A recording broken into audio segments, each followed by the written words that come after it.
Fala galera, chegamos à nossa terceira aula com o tema Movimento Retilíneo Uniforme Variado, onde agora quero apresentar para vocês os gráficos. Quais informações tiramos a partir do gráfico? Quais análises podemos fazer por meio dos gráficos de aceleração por tempo, velocidade por tempo, posição por tempo? Me aguardem.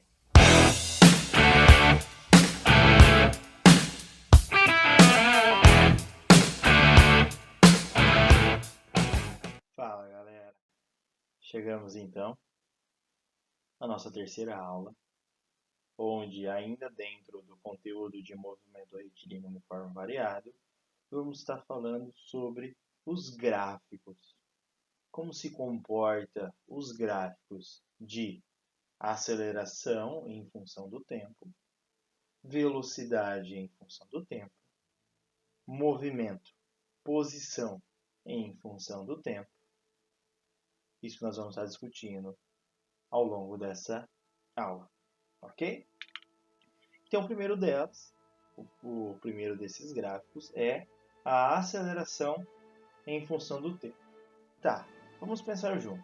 Qual é o comportamento da aceleração ao longo do tempo? A aceleração ela é constante, ela não muda. Lembra da nossa primeira aula? Aceleração constante e diferente de zero. Então, eu tenho, nesse primeiro caso, uma aceleração positiva de um movimento acelerado. E no segundo, eu tenho, veja lá, uma reta abaixo do eixo do tempo, né, que indica uma aceleração negativa, porque eu estou diante de um movimento retardado. Ok? Aceleração maior do que zero, aceleração menor do que zero. Ok? Lembrando, se eu calculo a área acima, no caso do retardado, a área abaixo, no caso do acelerado, eu tenho a variação da velocidade. Ou seja, quanto variou a velocidade durante esse tempo. Ok? Segundo gráfico, velocidade por tempo. Qual é o comportamento da velocidade ao longo do tempo? Beleza? Então eu tenho esse primeiro gráfico aqui, nos mostra uma reta decrescente, certo? Onde inicialmente no T0 eu tenho uma determinada velocidade maior do que zero, e conforme o tempo passa, o que vocês observam? A velocidade diminuindo, ela vai diminuindo até chegar na velocidade igual a zero.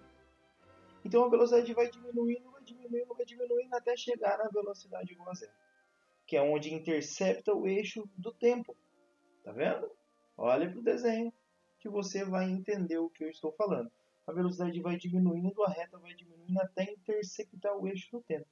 Então aquele ponto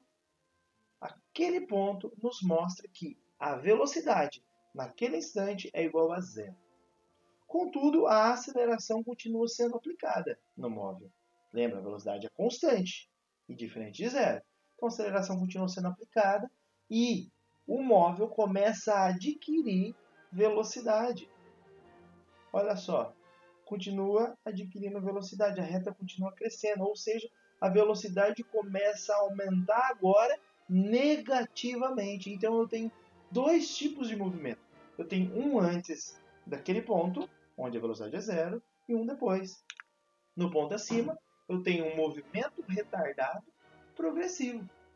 Movimento retardado progressivo, porque ele se move no sentido positivo que eu adotei, e retardado porque a aceleração está no sentido contrário. Veja, a aceleração é menor do que zero, então a aceleração está contrária.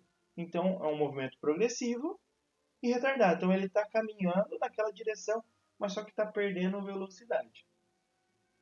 Na segunda parte, movimento acelerado e retrógrado.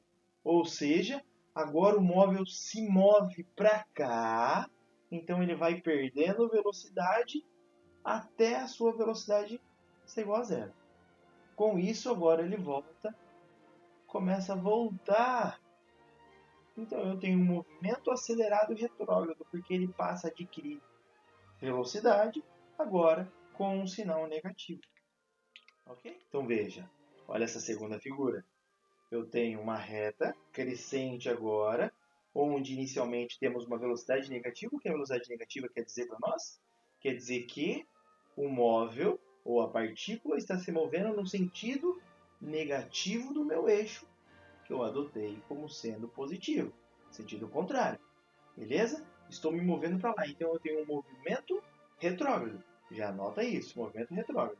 Então, se eu estou indo para lá e eu estou desacelerando, está vendo? Eu estou perdendo velocidade negativamente, está vendo? Até ele atingir a velocidade igual a zero em um instante t qualquer. Está vendo que ele está perdendo velocidade? Então ele vai perdendo velocidade, vai perdendo velocidade, até chegar a um ponto em que a velocidade é zero. Então, retrógrado, porque eu estou indo no sentido negativo, e retardado, por quê? Porque eu estou perdendo velocidade. Olha lá, retardado e retrógrado. Beleza? Na segunda parte, o móvel ele começa a o quê?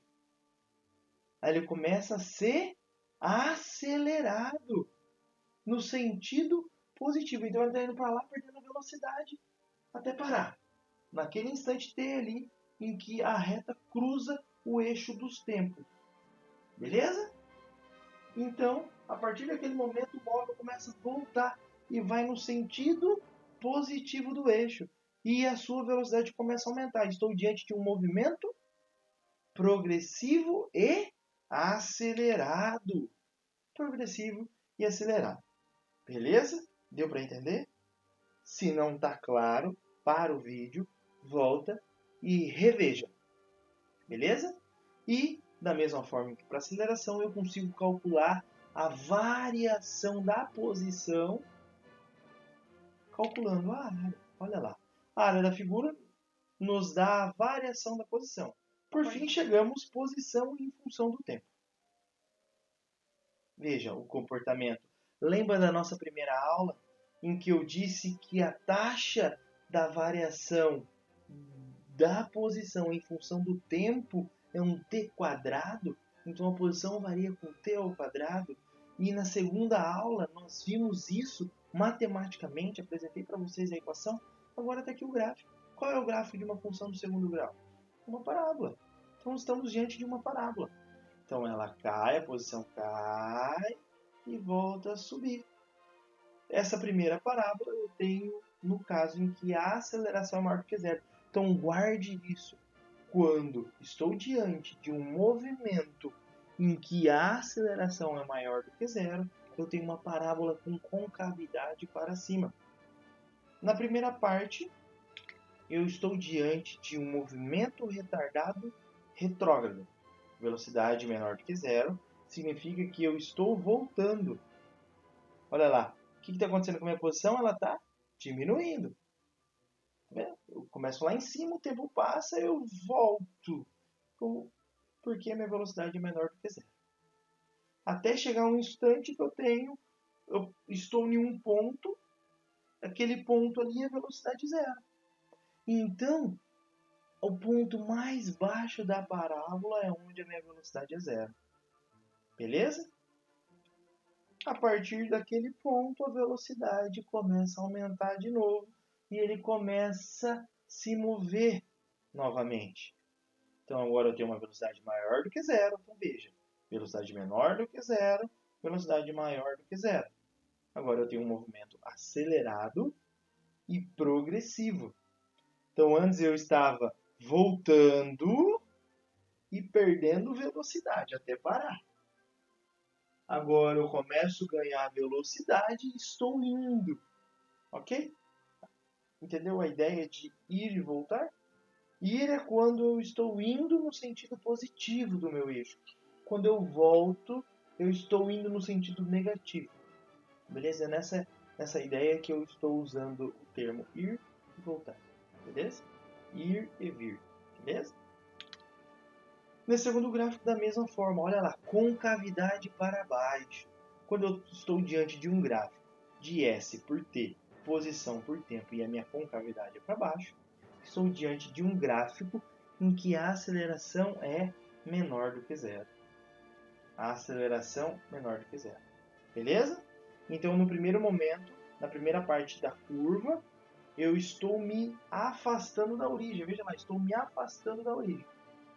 Se eu estou me afastando da origem, no sentido positivo do eixo, eu estou diante de um movimento progressivo. Mas veja que a velocidade lá em cima ela diminui. Então, a velocidade lá em cima é zero. Então, se a velocidade lá em cima é zero, o que está acontecendo com a minha velocidade ao longo da curva? Está diminuindo. Então, estou diante de um movimento progressivo, porque estou indo no sentido positivo do meu eixo, indo, e retardado por quê? Porque a minha velocidade está diminuindo, até atingir o pico da parábola, o ponto mais alto da parábola, o ponto máximo da parábola, em que a velocidade é zero. Chegando lá, o que acontece? O móvel agora ele vai voltar. Quando ele volta, ele começa a ser acelerado no sentido oposto. Porque agora ele está voltando. Ir e vir. Então ele está voltando no sentido negativo agora, por isso retrógrado. Beleza? Então, tá aí para vocês. Aceleração em função do tempo, velocidade em função do tempo e agora a posição em função do tempo. São os 3 gráficos que eu queria mostrar para vocês. Ok? Espero ter ajudado. Até a próxima.